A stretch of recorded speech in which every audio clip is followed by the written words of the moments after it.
Did you know you can get a perfect Atlas Sceptre? And I'm talking perfect supercharged slot locations and perfect stat bonuses. Numsky's Omega Expedition rewards the Atlas Sceptre, a staff multi-tool that not only looks amazing but can be manipulated into being an absolutely perfect tool. While getting it perfect will take a massive amount of time, getting it near perfect isn't too bad at all. Firstly, you need to have not redeemed the Atlas Sceptre in order to do this. Unfortunately, if you have redeemed it, you cannot do this method on that save. Not doing this won't give you an awful weapon, this is just a way to min-max and really crank out the power. If you have, there are other multi-tools out there that have been found and shared by players that have perfect supercharged slot layouts and near perfect bonuses. They just won't have the look of the Sceptre without some save editing. You will also need 50,000 nanites, as this is what it costs to upgrade a multi-tool from A to S class. These days it isn't too difficult to gather 50,000 nanites, and ironically the easiest way to do it is using a powerful multi-tool to obliterate sentinels, and sell the drop sentinel technology. More on how to get crazy nanites in this video I'll link at the end. For those who have earned the Sceptre through the Omega Expedition or its redux for the future people, and yet to redeem it and have their 50k nanites ready, get to the anomaly. Make sure you have a multi-tool slot free or a multi-tool you want to swap for the Sceptre and make a restore point save by getting in and out of your ship. From this point on until you get your desired Sceptre, you must not make another restore point save, without first loading this restore point to clean the slate of sorts. This is because the moment you redeem the multi-tool you have locked in its slots and bonuses, even after upgrading. The first step is to get the supercharged slot layout that you want. You will only be able to see up to 3 of the 4 slots it will have at S-Class, but having 3 in an L shape is already exceptionally powerful. Head to the Quicksilver Synthesis bot and click to redeem the Sceptre. It will show the Sceptre with its supercharged slots. You should see at least 1 of the 3. If you don't see all 3, then the others are in slots that have yet to be unlocked. If the presented supercharged slot locations are not what you are looking for, just back out of it and click to redeem it again. The new tool it shows will have a different layout and bonuses, though determining the bonuses at this point for what it will be at S-Class is either impossible for the average person or at least beyond my capabilities. We'll have to work that bit out later. Keep doing this until you have the layout you want, then accept it. The weapon you are going for may change what shape you want the slots to be in. An L shape will fit all single technology focused builds, such as focusing on improving only the Boltcaster. The Boltcaster itself does have the most freedom for the slot layout, as there are 9 or 10 modules depending whether you pre-ordered the game on PS4 or not. For the Boltcaster, whether the 3 supercharged slots are in a straight line or an L shape is pretty much equal. For all of the weapons you want the L shape. You will also benefit primarily with the Boltcaster by having these slots only minimally touching the sides. For the straight line of charged slots, you'll want the 3 on either side of that line to be slots you can use, so not the top or left side edge. For the L shape, you'll not want 2 of the slots adjacent to each other touching the top or left side edge. Other than that, you're good to go. The location of the 4th slot for peak also differs on Boltcaster versus the others, but we'll cover that as we upgrade the tool to reveal it. Once you've found the layout you want and have accepted it, it's time to upgrade the multi-tool so we can see where the 4th supercharged slot is, as well as what the bonuses are. So head to the teleporter in the anomaly and teleport to any non-abandoned space station.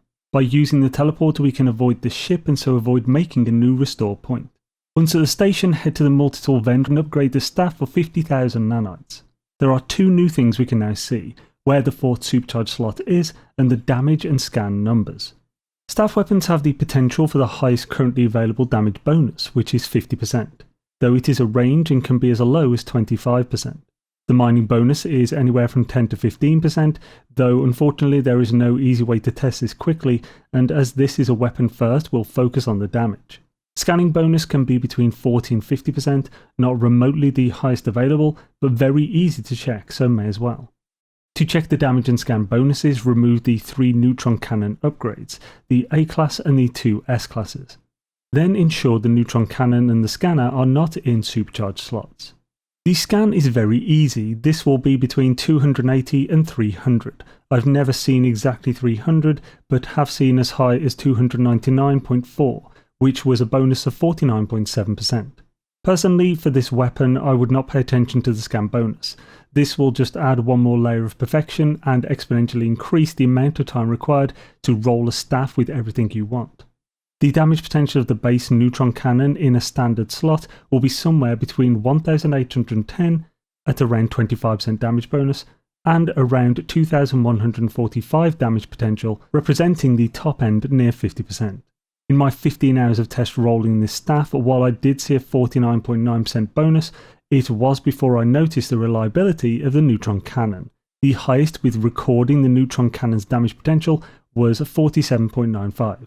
This displayed as 2139 damage potential. So to keep this simple, here is a small table that shows the damage potential of the neutron cannon at the 25, 40, 45 and 48% marks.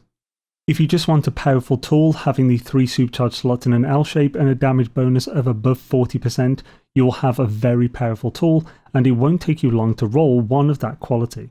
Now that last slot, its peak placement depends on which weapon you want to use. This is because some weapons' core modules have a lesser adjacency bonus, while others have a greater adjacency bonus. Without going too much into adjacency bonuses, if it's a lesser bonus, you do not want that core module in your central cube of modules. If it's a greater module, you definitely do.